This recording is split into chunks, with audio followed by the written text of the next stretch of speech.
नमस्कार दोस्तों, मैं दीपक छारा और आज हम बात करेंगे +2 क्लास का चैप्टर हमारा चल रहा है डिटर्मिनेंट का। और सेकंड एक्सरसाइज में हम पहुंचे हैं, तो वहां पे डिटर्मिनेंट निकालने के लिए जो है हम कुछ प्रॉपर्टीज का यूज करेंगे, जिससे डिटर्मिनेंट को फाइंड करना और उसके फैक्टर्स करना, उसको फैक्टर्स की फॉर्म में लिखना वो आसान होगा। तो पहली प्रॉपर्टी है the value of the determinant remains unchanged if rows and columns are interchanged. Determinant की वैल्यू जो है चेंज नहीं होती, सेम रहती है। कब? यदि हम रो और कॉलम को इंटरचेंज कर दें। मतलब ये है कि जैसे ये डिटर्मिनेंट है हमारे पास है, इसकी वैल्यू मैंने निकाली और वो वैल्यू जो है वो 28 आई, -28। अब मैं इसकी रोज को कॉलम्स में चेंज कर देता हूँ। फर्स्ट रो को मैंने फर्स्ट कॉलम में चेंज कर दिया और सेकंड रो को मैंने सेकंड कॉलम में चेंज कर दिया और थर्ड रो को मैंने थर्ड कॉलम में चेंज कर दिया। तो यहाँ से जो डिटर्मिनेंट निकालूंगा मैं, वो जो वैल्यू आएगी वो भी हमारी सेम 28 आएगी। आप किसी भी डिटर्मिनेंट के लिए इसको फाइंड कर सकते हैं। तो ये हमारी पहली प्रॉपर्टी है। उसके बाद हम जाएंगे दूसरी प्रॉपर्टी की। अगर मैं बात करूं तो दूसरी प्रॉपर्टी हमारी है इफ एनी टू रोज और columns of a determinant are interchanged. अगर सिर्फ दो रो या दो कॉलम को हम इंटरचेंज कर दें, इसका ये मतलब है कि ये जैसे हमारी पहली रो थी और ये दूसरी रो है, इनको मैं इंटरचेंज कर देता हूं। पहली रो की जगह मैंने दूसरी रो लिख दी और दूसरी रो की जगह मैंने पहली रो लिख दी और थर्ड वाली हमने सेम लिखी।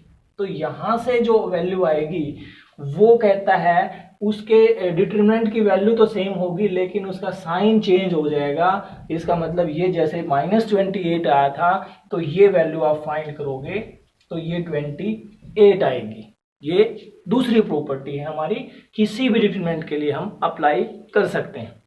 फिर तीसरी जो है बात करते हैं इफ एनी टू रोज और columns of a determinant are identical.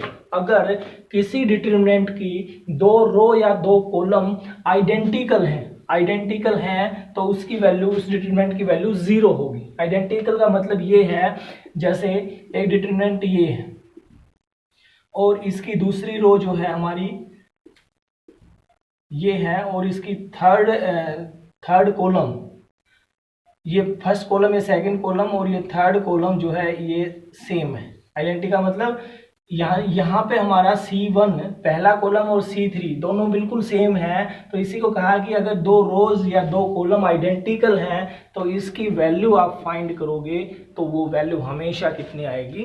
0 आएगी। ये तीसरी प्रॉपर्टी है। नेक्स्ट प्रॉपर्टी हमारी फोर्थ प्रॉपर्टी कहती है if each element of a row और column of a determinant is multiplied by a constant k then its value gets multiplied by k। यानी कि कोई भी डिटर्मिनेंट की वैल्यू जो है वो उतने से ही मल्टीप्लाई हो जाएगी। जैसे हमारे पास ये एक मैट्रिक्स है,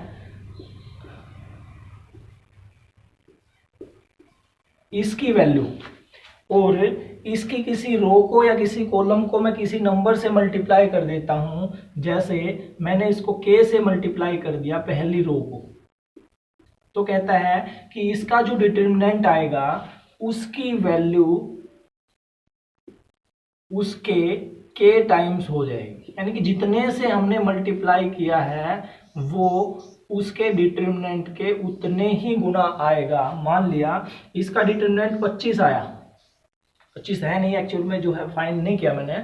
तो अगर मैंने इसकी रो को अगर मैंने 3 से गुना कर दिया तो जो है नया मैट्रिक्स जो आए, नया डिटर्मिनेंट जो आएगा उसकी वैल्यू जो है उसकी 3 टाइम्स हो जाएगी। नेक्स्ट हमारी प्रॉपर्टी है इफ सम और all elements of a row और column of a determinant are expressed as the sum of 2 or more terms then determinant can be expressed as the sum of 2 or more determinants। इसका मतलब ये है कि कोई भी determinant है हमारे पास और वो लिखा हुआ है 2 टर्म्स के सम के रूप में। जैसे यहाँ पे A plus lambda, B plus lambda, lambda 1 lambda 2 और सी प्लस लैम्डा 3। और दूसरा जो है हमारा P Q R S P P. इस टाइप से कोई भी डिटर्मिनेंट है हमारा सम, अगर वो एक्सप्रेस है दो टर्म के सम के रूप में, तो इसका डिटर्मिनेंट, और मैं इसको दो पार्ट्स में तोड़ देता हूं और जो नया डिटर्मिनेंट आएगा इसका और इसका सम वही आएगा जो इसका था।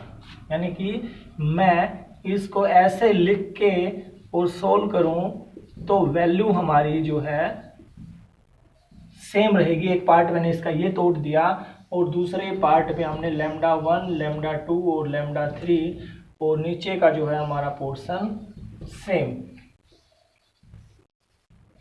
ये। तो इस तरह से अगर हम ब्रेक कर देते हैं तो भी वैल्यू हमारी डिटर्मिनेंट की वो क्या रहेगी, वो सेम रहेगी। एक लास्ट प्रॉपर्टी और है वो और देख लेते हैं। और लास्ट प्रॉपर्टी है 6th property, if to each element of any row और column of a determinant the equimultiples of corresponding element of other row और column are added then the value of the determinant remains same. छठी property ये कहती है कि कोई भी determinant है हमारे पास, जैसे ये डिटर्मिनेंट है और मैं किसी रो पे या कॉलम पे ऑपरेशन लगाता हूँ इस टाइप से कि मैंने फर्स्ट रो में ऐड कर दिया थर्ड रो का k टाइम्स, किसी रो को किसी नंबर से गुना करके और उसको हमने किसी दूसरी रो में या दूसरे रो को रो में या कॉलम को हमने कॉलम में हमने ऐड कर दिया। तो पहले ये डिटर्मिनेंट था, इसकी वैल्यू जितनी आई है और ये ऑपरेशन लगाने के बाद जो नया डिटर्मिनेंट आया यानी कि इसमें हमने ऐड कर दिया इसको k से गुना करके, ये डिटर्मिनेंट की वैल्यू, दोनों डिटर्मिनेंट की वैल्यू हमारी सेम होगी, ऐसा हमें 6th प्रॉपर्टी में बताया गया। इसको हम जो है किसी एग्जाम्पल को लेके और डिटर्मिनेंट निकाल के हम इसको देख भी सकते हैं किसी भी एग्जाम्पल के लिए। जरूरी नहीं है ये हमने यहाँ पे ये सिर्फ शो करने के लिए लिया है। कोई भी एग्जाम्पल हम लें और उसकी फर्स्ट रो को जैसे हमने 4 से गुना कर दिया या 3 से गुना कर दिया और उसको थर्ड में जोड़ दिया, या थर्ड को हमने 3 से गुना करके फर्स्ट में जोड़ दिया, तो ये जो नया मैट्रिक डिटर्मिनेंट आया है और ये जो पहले डिटर्मिनेंट था दोनों की वैल्यू जो है वो सेम रहेगी। तो इन 6 प्रॉपर्टीज का यूज करके हम एक्सरसाइज 4.2 करेंगे। और 4.2 जो है वो एग्जाम की दृष्टि से भी बहुत ही महत्वपूर्ण है, क्योंकि जो फाइनल पेपर होता है +2 क्लास का बोर्ड एग्जाम जो होता है, तो उसमें इस एक्सरसाइज में से सम जो है वो आता है। तो ये एक्सरसाइज में जो है इन प्रॉपर्टीज का हमने विशेष ध्यान रखना है और इन प्रॉपर्टीज का यूज करके हम एक्सरसाइज के समों को करेंगे। अभी जो है देखते हैं एक्सरसाइज के समों की बात कर लेते हैं। एक्सरसाइज का पहला सम है कि हमने एक्चुअल में डिटरमिनेंट, जैसे हम किसी रो को एक्सपेंड करते हैं किसी कॉलम को एक्सपेंड करते हैं, वो नहीं करना और हमने इसका डिटरमिनेंट निकालना है और वो जो है 0 के बराबर आना चाहिए, ऐसा क्वेश्चन में फर्स्ट में पूछा गया। तो बात कर लेते हैं हमने जो अभी प्रॉपर्टी देखी थी, तो उस प्रॉपर्टी के अकॉर्डिंग अगर मैं यहाँ पे ऑपरेशन लगा देता हूँ कि मैंने इन दोनों रोज को मैंने प्लस कर दिया, या इन दोनों रोज को नहीं, सॉरी, इन दोनों कॉलम्स को मैंने प्लस कर दिया, तो मैंने ऑपरेशन लगाया C1 के ऊपर, C1 पे ऑपरेशन लगाया मैंने C1 प्लस C2, यानी कि C1 की जगह चेंज करके लिख दिया मैंने C1 और C2 का सम। तो मेरे पास बनेगा क्या, ये बन गया x plus a, x plus y plus b और z प्लस c।